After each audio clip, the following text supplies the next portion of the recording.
উত্তর আটলান্টিকের বরফশীতল এলাকায় যুগ যুগ ধরে নাবিকেরা গভীর জলে বাস করা ক্রাকেন নামে এক দানবের নাম শুনে এসেছে। কেউ বলে এটা শুধুই কল্পকাহিনী বা নাবিকদের বানানো ভৌতিক গল্প। আবার কেউ বলে তারা নিজেদের চোখে সেই দানবকে দেখেছে, যেটা মুহূর্তের মধ্যেই তাদের জাহাজকে ভেঙে গুড়িয়ে দিয়েছিল।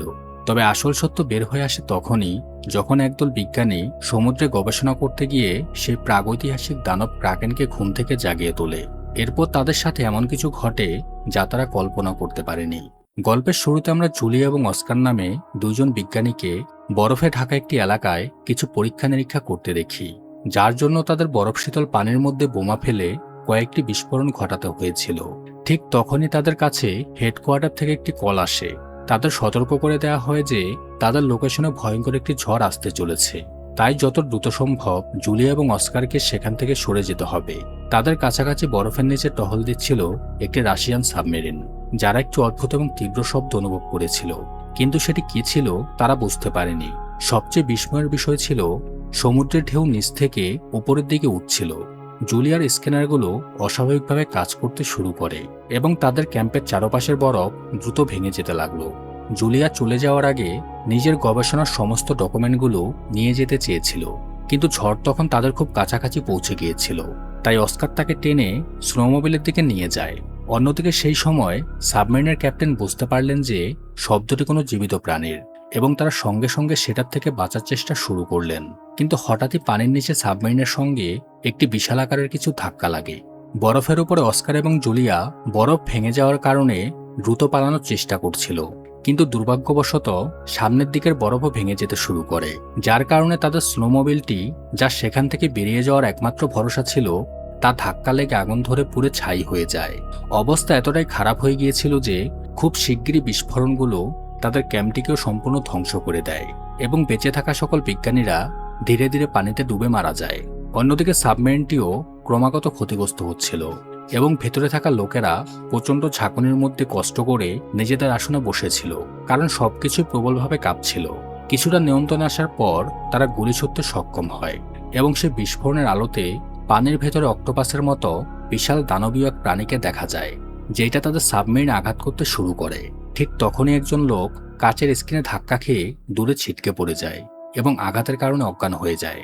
সাবমেরিনটি পুরোপুরি ডুবে যাওয়ার আগেই একজন অফিসার জরুরি বার্তা পাঠিয়ে দেয় এবং রাশিয়ান নেভির হেডকোয়ার্টারে সাবমেরিন নিখোঁজ হওয়ার খবর পৌঁছে যায়, কারণ সে সাবমেরিনে অত্যন্ত গুরুত্বপূর্ণ অস্ত্র ছিল। এই কারণে তারা সেটিকে উদ্ধার করার জন্য, আর যদি উদ্ধার করা সম্ভব না হয় তাহলে ধ্বংস করার উদ্দেশ্যে একটি রেস্কিউ টিম পাঠায়। এই মিশনের নেতৃত্ব দেবে ভিক্টর, যে পানির নিচে আটকে পড়া সাবমেরিনের ক্যাপ্টেনের ভাই। তাদের পরিবার ভীষণ চিন্তিত ছিল, যদি ভিক্টরও সেখানে নিখোঁজ হয়ে যায়। তার মা ভীষণ দুশ্চিন্তায় ছিলেন, তাই তিনি ভিক্টরকে একটি ঘড়ি দেন, যা ভিক্টরের প্রয়াত বাবার ছিল, যিনি আর এখন এই পৃথিবীতে নেই। তিনি বলেন, এটি তোমার রক্ষা করবে, তিনি যেখানে থাকুক না কেন তোমার খেয়াল রাখবেন। সেই রাতে ভিক্টর ডকে পৌঁছালে সে জানতে পারে যে তার বাবার পুরনো বন্ধু এডমিরাল ওলশানস্কিও এই মিশনে যাচ্ছেন।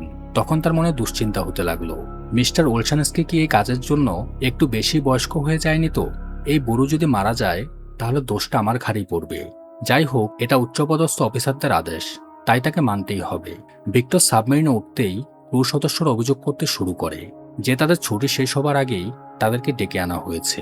তবে তাদেরকে বোঝানো হয় যে তাদের একটি গুরুত্বপূর্ণ সাবমেরিন নিখোঁজ হয়ে গেছে, সেটাকে তাদের খুঁজে বের করতে হবে। অন্যদিকে জুলিয়া এবং অস্কার সে বরফ ঝড়ের মধ্যে পথ হারিয়ে ঘুরছিল। ফোনে সিগন্যাল ধরার চেষ্টা করতে গিয়ে জুলিয়ার মনোযোগ সরে যায় এবং সে প্রায় একটি গভীর খাতে পড়েই যাচ্ছিল, কিন্তু তখনই অস্কার তাকে শেষ মুহূর্তে ধরে ফেলে। সেই সময় জুলিয়ার ফোনে একটি অয়েল রিগের সিগন্যাল ধরা পড়ে এবং সিগন্যাল পাওয়া মাত্রই সে কল করে, কিন্তু বরফ ঝড়ের কারণে প্রচণ্ড শব্দ হচ্ছিল এবং রিগের লোকেরা তার কথা বুঝতে পারছিল না। কিছুক্ষণ পর সিগন্যাল হারিয়ে যায় এবং কলও কেটে যায়। অস্কার তখন ভীষণ হতাশ হয়ে পড়ে।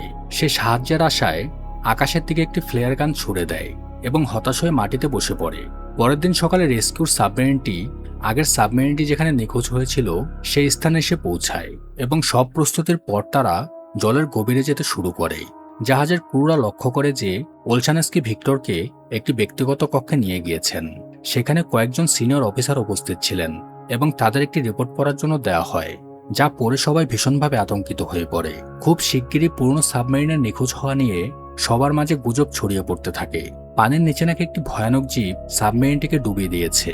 এইদিকে জুলিয়া এবং অস্কার বরফের মধ্যে আটকে থাকা একটি ভাসমান বয়া খুঁজে পায়। বয়া আসলে এমন একটি যন্ত্র যা পানির নিচে ভেসে থেকে আশেপাশের জাহাজগুলিকে সিগন্যাল পাঠায়। তখন তাদের মনে আশার আলো জেগে ওঠে যে কেউ না কেউ অবশ্যই তাদের খুঁজতে আসবে। এরপর তারা এদিক ওদিক ঘোরা বন্ধ করে সেখানে অপেক্ষা করতে থাকে। যখন সাবমেরিনটি বয়ার সিগন্যাল পায় তখন তারা সঙ্গে সঙ্গে সেই দিকেই এগিয়ে যেতে শুরু করে। হঠাৎ করে অনেকগুলো তিমি মাছ সাবমেরিনের চারপাশে ঘোরাফেরা করতে শুরু করে। তবে ক্রু সদস্যরা তাদের আঘাত না করে নিচে নামার চেষ্টা করতে থাকে। একটি তিমি ভুলবশত স্ক্রু হেডে ধাক্কা খায়। তখন উলশানস্কি ক্রুদের সোনার সিস্টেম চালু করতে বলেন, যদিও ভিক্টর এই সিদ্ধান্তের সাথে একমত ছিলেন না। সোনার সক্রিয় করা হলে তিমিগুলো কিছুটা দূরে সরে যায়, কিন্তু চোখের পলকেই আবার কাছাকাছি ফিরে আসে। তিমিদের এরকম অদ্ভুত আচরণে ক্রুরা কিছুই বুঝতে পারছিল না যে আসলে কি ঘটছে। ঠিক তখনই হঠাৎ সব তিমি মাছ সেখান থেকে সরে যায়। রাডারের সেই এলাকার একটি লো ফ্রিকোয়েন্সির শব্দ শোনা যাচ্ছিল এবং আচমকাই সমুদ্রের জল ওপরের দিকে উঠতে শুরু করে। হঠাৎ অন্ধকারের মধ্যে একটি বিশাল দানব নড়ে ওঠে এবং মাত্র একটি আঘাতেই সেটি একটি তিমি মাছকে মেরে ফেলে। সাবমেরিনের ক্রুরা সেই শব্দ শুনতে পাচ্ছিল না। ঠিক তখনই তাদের রাডার সিগন্যাল দিতে শুরু করে যে একটি বিশাল প্রাণী তাদের সাবমেরিনের সঙ্গে ধাক্কা খেতে চলেছে। ওলশানস্কির মনে হয় হয়তো কোনো শত্রুপক্ষের জাহাজ এগিয়ে আসছে, তাই তিনি ক্রু সদস্যদের গুলি চালানোর নির্দেশ দেন। কিন্তু ভিক্টরের কাছে এই সিদ্ধান্ত সঠিক মনে হয়নি, তাই সে দ্রুত ক্রুদের সাবমেরিনটিকে নিয়ে একটি জায়গায় লুকিয়ে পড়তে বলে। সাবমেরিনটি বরফের দেয়ালের একটি ফাটলের ভেতরে ঢুকে পড়ে। তখনই সাবমেরিনটি একটি বরফের সঙ্গে ধাক্কা খায়। তখনই সেটি কাঁপতে শুরু করে এবং রাডারের শব্দ আরও তীব্র হয়ে ওঠে। যারা ফ্রিকোয়েন্সি ডিটেক্ট করছিল তাদের কানেও ব্যথা হতে শুরু করে। সে অদ্ভুত প্রাণীটি তাদের পিছু নিয়েছে, কিন্তু হঠাৎই ক্রুদের সাবমেরিনটি থামাতে বাধ্য হতে হয়, কারণ একটি বরফের দেয়াল তাদের পথ আটকে দিয়েছিল। তবে খুশির খবর হলো তাদের পিছু নেওয়া সেই অজানা অদ্ভুত প্রাণীটি এখন আর রাডারে দেখা যাচ্ছে না। ক্রুরা তখন সাবমেরিনের ক্ষয়ক্ষতির হিসাব করছিল। তখন ওলশানস্কি ভিক্টরকে ধমক দিয়ে বলেন যে সে কোনো কিছু না ভেবে চিন্তেই ঝুঁকি নিয়েছে। এখন তাদের সামনে আর কোনো উপায় নেই। সাবমেরিন মেরামত করার জন্য তাদের পানির উপর উঠতেই হবে। এদিকে জুলিয়া এবং অস্কার কিছু পাথরের পাশে গা ঘেঁষে উষ্ণতা নেওয়ার চেষ্টা করছিল। হঠাৎ বরফ ভাঙার শব্দ শোনা যায় এবং সাবমেরিনটি পানির উপর ভেসে ওঠে। সাবমেরিনের ক্রু মেম্বাররা যখন দূরবীন দিয়ে চারদিকে দেখতে শুরু করে তারা অস্কার এবং জুলিয়াকে দেখতে পায়। তৎক্ষণাৎ বেঁচে থাকা দুজনকে দেখে তারা সাবমেরিন থেকে বেরিয়ে আসে, যদিও তারা জানত যে এরা সেই সাবমেরিনের লোক নয় যার উপর হামলা হয়েছিল। ক্রু সদস্যরা তাদের কথা মনোযোগ দিয়ে শোনে আসলে সেখানে কি ঘটেছিল, তবে তারাও এই অদ্ভুত রহস্যময় ঘটনার পেছনে আসল রহস্যটা সম্পর্কে জানত না। ভিক্টর তাদের দুজনকেই ভালোভাবে পরীক্ষা নিরীক্ষা করার পর ওলশানস্কির সঙ্গে কথা বলতে চলে যায়। তবে ওলশানস্কির বক্তব্য ছিল এই দুজনকে সামান্য খাবার পানি দিয়ে এখানে রেখে দেওয়া উচিত, কারণ তারা অন্য কোনো দেশের গুপ্তচরও হতে পারে। কিন্তু ভিক্টর তাদের প্রতি কিছুটা সহানুভূতি দেখিয়ে সাবমেরিনে তুলে নেয়। এরপর মেরামত কাজ শেষ হতেই সাথে সাথে সাবমেরিনটি আবার পানির নিচে চলে যায় এবং তারা বয়াটির আশেপাশে অনুসন্ধান করতে শুরু করে।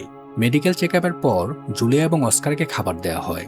তারপর ভিক্টর তাদের একটি মানচিত্র দেখিয়ে ক্যাম্পের অবস্থান জানতে চায় এবং এটাও জিজ্ঞেস করে তারা কি সেখানে কোনো অদ্ভুত জিনিস দেখেছে। জুলিয়া জানায় তারা সেখানে বড় বড় বিস্ফোরণ হতে দেখেছিল। ভিক্টরের মনে হয় হয়তো এটাই তার ভাইয়ের সাবমেরিন ডুবে যাওয়ার কারণ। সব ক্রু সদস্য এবার পরবর্তী পরিকল্পনা নিয়ে আলোচনা শুরু করে, কিন্তু ওলশানস্কি বলেন আমাদের ফিরে যাওয়া উচিত, কারণ কিছুক্ষণ আগে রাডারে যে জিনিসটি দেখা গিয়েছিল সেই বিপদ আবারও ফিরে আসতে পারে। যদি আমাদের উপর আবার আক্রমণ হয় তাহলে ইমার্জেন্সি সিগন্যাল পাঠানো কঠিন হয়ে যাবে। কিন্তু ভিক্টর তার ভাইকে খুঁজে বের করার জন্য মরিয়া হয়েছিল এবং সে আদেশ দেয় সাবমেরিনকে জুলিয়ার ক্যাম্পের দিকে নিয়ে যেতে। ওলশানস্কি ভিক্টরকে আলাদা করে নিয়ে সতর্ক করে দেয় যে দ্বিতীয়বারের মতো তুমি আবার আমার সিদ্ধান্তের দ্বিমত করেছ, আর এই সিদ্ধান্ত যদি ভুল হয় তাহলে আমরা কেউই বাঁচব না। ভিক্টর তার এক সঙ্গীকে বলে যে আমাদের দ্রুত কাজ করতে হবে, কারণ যদি দ্বিতীয় সাবমেরিনে কেউ বেঁচে থাকে তাহলে তাদের কাছে খুব অল্প অক্সিজেনই অবশিষ্ট আছে। ঠিক তখনই জুলিয়া একটি অদ্ভুত শব্দ শুনতে পায়। অস্কার বলে এটা সোনারের শব্দ, যা অন্য সাবমেরিনকে খুঁজছে। কিছুক্ষণ ধরে অনুসন্ধান চলতে থাকে, কিন্তু তারপর রাডার সিগন্যাল দেয় যে সেই অদ্ভুত জন্তুটি আবার তাদের পিছু নিয়েছে। ভিক্টর ক্রুদের বলে আগের মতো কোনো লুকানোর জায়গা বের করো, কিন্তু এবার তাদের আশেপাশে তেমন কোনো জায়গা ছিল না। তবে কাছে একটি অয়েল রিগ ছিল, তাই ভিক্টর ভাবে হয়তো সেখানে আশ্রয় নেওয়া যেতে পারে। যখন সাবমেরিনটি পানির উপরিভাগে ওঠার জন্য প্রস্তুত হচ্ছিল তখন অয়েল রিগের সব কর্মীরা সমুদ্র থেকে উঠে আসা বিশাল বিশাল আকৃতির টেন্টাকল দেখতে পায়। আর সত্যি এটা এক ভয়ানক দৃশ্য ছিল। তারা সঙ্গে সঙ্গে ইমার্জেন্সি অ্যালার্ম বাজিয়ে দেয়। সেই দানবটি রিগের উপর আক্রমণ শুরু করে, যার ফলে সাথে সাথে পুরো স্থাপনাটি ভেঙে পড়ছিল। অনেক জায়গায় ভয়াবহ বিস্ফোরণও হয়। বহু কর্মী আতঙ্কে পালানোর চেষ্টা করে, কিন্তু তাদের যাওয়ার মতো কোনো জায়গায় ছিল না, কারণ পুরো কাঠামোটাই ধসে পড়েছিল। যখন সাবমেরিনের রিগের সঙ্গে সংযোগ বিচ্ছিন্ন হয়ে যায়, তখন ভিক্টর টেলিস্কোপের সাহায্যে দেখার চেষ্টা করে যে আসলে কি ঘটছে। সে যখন বিশাল প্রাণীটিকে রিগ ধ্বংস করতে দেখে, তখন সে ভয়ে স্তব্ধ হয়ে যায়। সে এই দৃশ্যটি স্ক্রিনে পাঠায়, যাতে সকল ক্রু মেম্বাররা দেখতে পারে আসলে তারা কিসের সঙ্গে লড়ছে, তাদের শত্রু কতটা বিশাল।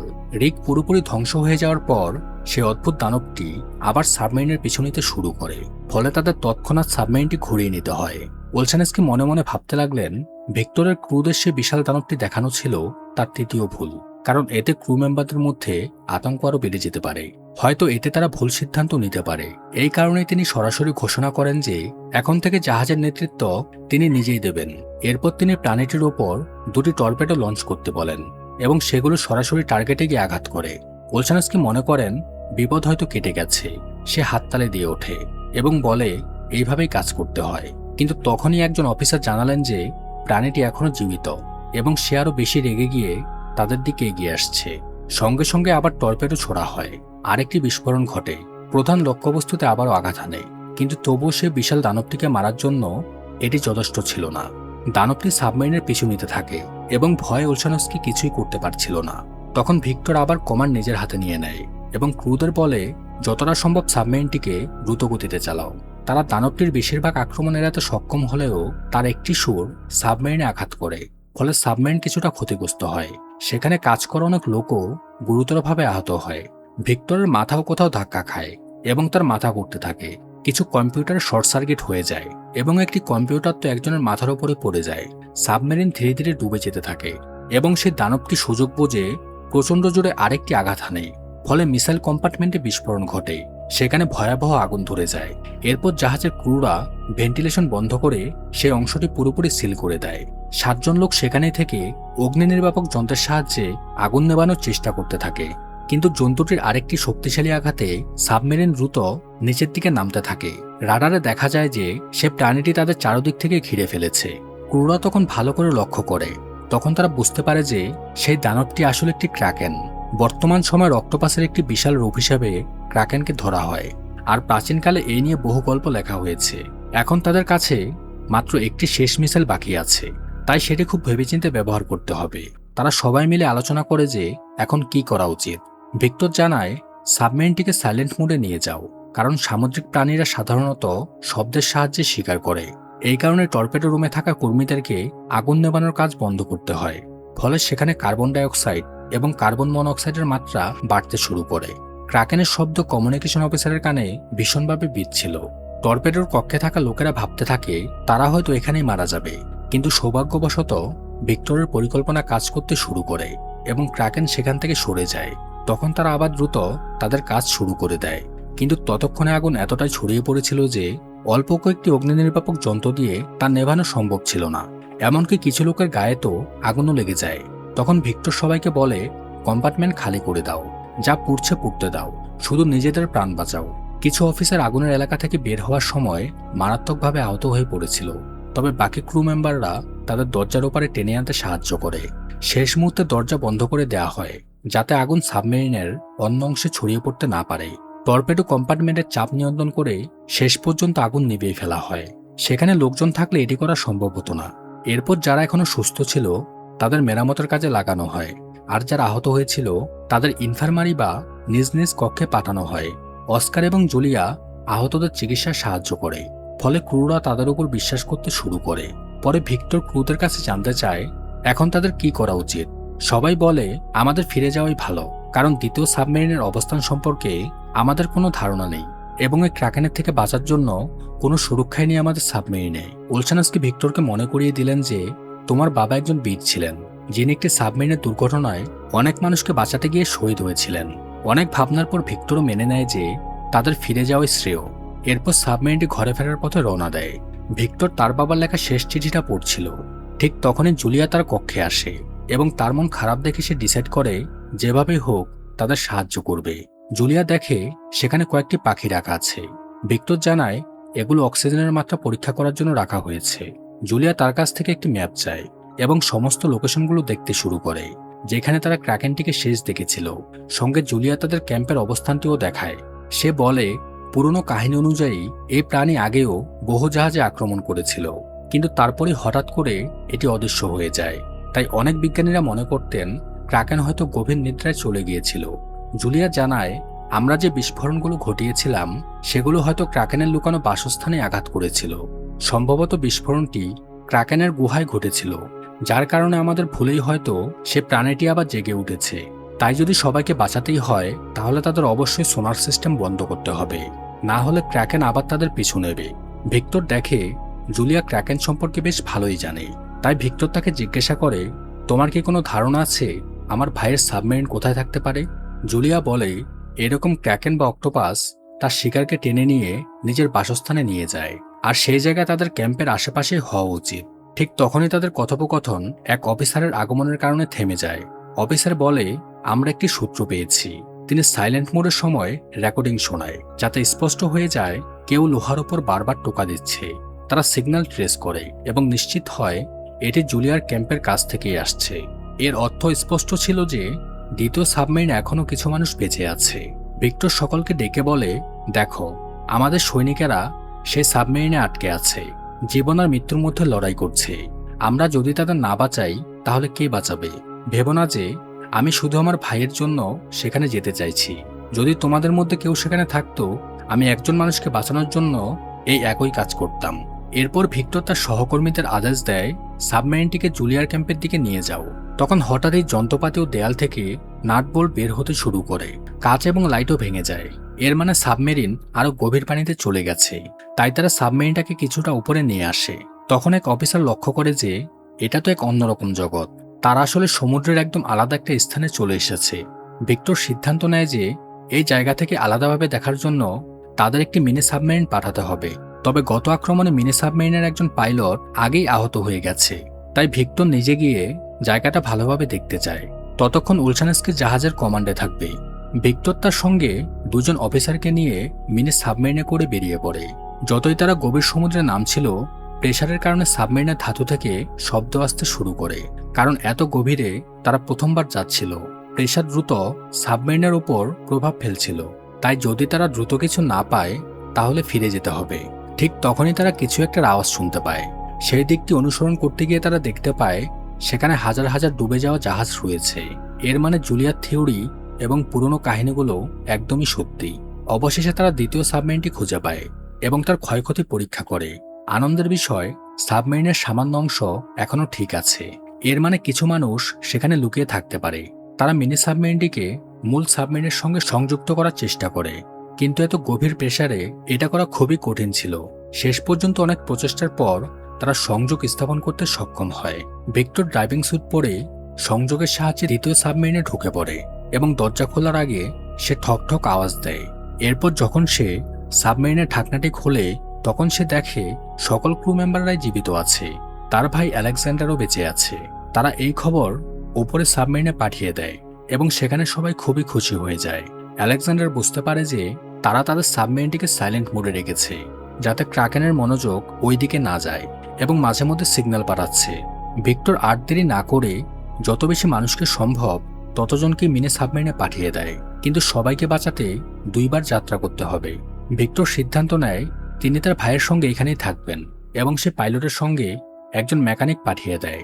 তারা সাবমেরিনের সামনের অংশে একটি ট্র্যাকার লাগিয়ে দেয় যাতে তাদের লোকেশনটি মিসিং না হয়ে যায়। কিন্তু তারপর মনে পড়ে ক্রাকেনটি ওই সিগন্যাল ধরতে পারে, তাই তা আবার বন্ধ করে দেওয়া হয়। যখন মিনি সাবমেরিনটি সেখান থেকে টেক অফ করছিল, পুরো সাবমেরিনটি একবার দুলে ওঠে। সবাই ভয় পেলেও খুব দ্রুত তারা মেন সাবমেরিনে পৌঁছে যায় এবং বেঁচে থাকা লোকেদের চিকিৎসা শুরু করা হয়। মিনি সাবমেরিন চালানো পাইলটের শারীরিক অবস্থা অনেকটাই খারাপ হয়ে যায়, তাই জুলিয়া অস্কারকে সাহায্য করতে বলে। অস্কার আগে সাবমেরিনে কাজ করত, তাই সে রাজি হয়। যখন মিনি সাবমেরিন সেখান থেকে বের হয় তখন উলসানেস্কি দেখে ক্রাকেন আবার কেঁপে উঠতে শুরু করেছে। অন্যদিকে ভিক্টর এবং আলেকজান্ডার সে বিপজ্জনক অস্ত্রগুলো ধ্বংস করার জন্য সে অস্ত্রের কম্পার্টমেন্টের দিকে যেতে শুরু করে, যা তাদের সিনিয়ররা চেয়েছিল। তবে তারা সেখান থেকে সাবমেরিনের রেজিস্টার রুমে গিয়ে প্রথমে অস্ত্রের কোডগুলিকে বের করে নেয়, কিন্তু কম্পিউটারে কোড প্রবেশ করানোর চেষ্টা করলে সিস্টেম কাজ করে না। ভিক্টর হাল ছাড়তে রাজি ছিলেন না এবং অনেকগুলো কি চাপার পর কম্পিউটার অবশেষে চালু হয়।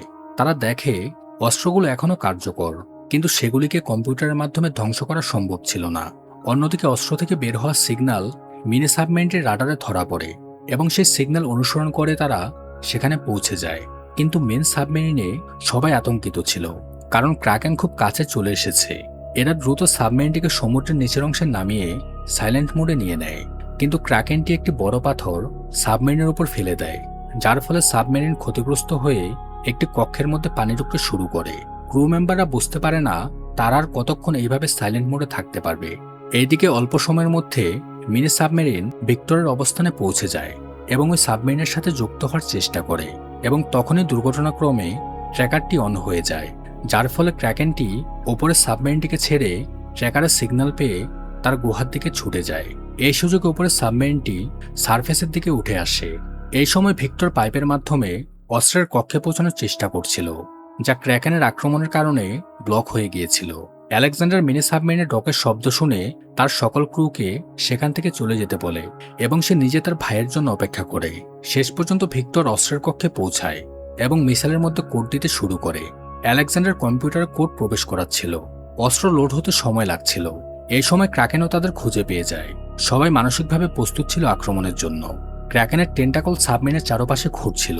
দুই ভাই একে অপরের সঙ্গে কথা বলে তাদের পুরনো ঝগড়ার জন্য ক্ষমা চায়, কারণ তারা ভেবেছিল তারা মরতে চলেছে। ক্র্যাকেনের এক ঝটকায় সাবমেরিনের অর্ধেকাংশ ভেঙে যায়, কিন্তু সেটি আগেই খালি ছিল। ক্র্যাকেন আবার আক্রমণ করতে যাচ্ছিল। ঠিক তখনই দুই ভাই একসঙ্গে অস্ত্রের সুইচ চেপে দেয়, যাতে সে অস্ত্রটি সেলফ ডিস্ট্রয় হয়ে যায় এবং অস্ত্রটি খুব তাড়াতাড়ি নিজে নিজে ধ্বংস হয়ে যাবে। এদিকে সাবমেরিনে পানি ঢুকতে শুরু করেছে। ভিক্টর দ্রুত পাইপের মাধ্যমে আবারও আলেকজান্ডারের কাছে ফিরে আসে। তখন দুই ভাই দ্রুত বের হওয়ার চেষ্টা করে। এদিকে সাবমেরিনটিও গভীর খাইয়ের মধ্যে ঢুকতে শুরু করে এবং জোরালো ঢেউয়ের কারণে করিডোরে পানি ঢুকে পড়েছিল। ফলে দুই ভাই আলাদা হয়ে যায়। তবে ভিক্টর তার ভাইকে খুঁজে নিয়ে তাকে পানি থেকে টেনে বের করে। এরপর দুই ভাই নিরাপদে সিঁড়ি চড়ে মিনি সাবমেরিনে চলে আসে এবং দরজা বন্ধ করে দেয়, যাতে পানি ভিতরে না আসতে পারে। এখন শুধু 2 মিনিট বাকি ছিল বিস্ফোরণের জন্য, কিন্তু তারা মিনি সাবমেরিনটিকে লঞ্চ করতে পারছিল না। তারা ওই বিশাল সাবমেরিনটির সাথে যুক্ত হয়ে খাইয়ের দিকেই গড়িয়ে যেতে থাকে। ঠিক তখনই ভিক্টরের ইমার্জেন্সি লিভারের কথা মনে পড়তেই সেটি টানার সাথে সাথেই মিনি সাবমেরিনটি অবশেষে ডিটাচ হয়ে যায়। এরপর তারা দ্রুত সারফেসের দিকে যেতে শুরু করে। তবে সেই সময়ে ওই অস্ত্রে ভয়ানক বিস্ফোরণ ঘটে এবং সমুদ্রের নিচে এক প্রকার শকওয়েভ তৈরি হয়, যা মিনি সাবমেরিনটিকেও জোরে জোরে সমুদ্রে ঘোরাতে থাকে। মেন সাবমেরিনের সবাই শুধু তাদের নিরাপদে উপরে আসার জন্য অপেক্ষা করছিল। কিছুক্ষণ পর পানির মধ্যে বুদবুদ দেখা যায়। সেটি ছিল ওই মিনি সাবমেরিনটির, যা অবশেষে উপরে উঠে আসে এবং সবশেষে তারা সবাই বেঁচে যায় এবং দুই ভাই একসঙ্গে জীবিত তাদের মায়ের সঙ্গে দেখা করে। আর সিনেমাটি এখানেই শেষ হয়। ভিডিওটি ভালো লাগলে লাইক দিয়ে অবশ্যই আমাদের চ্যানেলটি সাবস্ক্রাইব করুন। ধন্যবাদ। দেখা হচ্ছে পরের ভিডিওতে।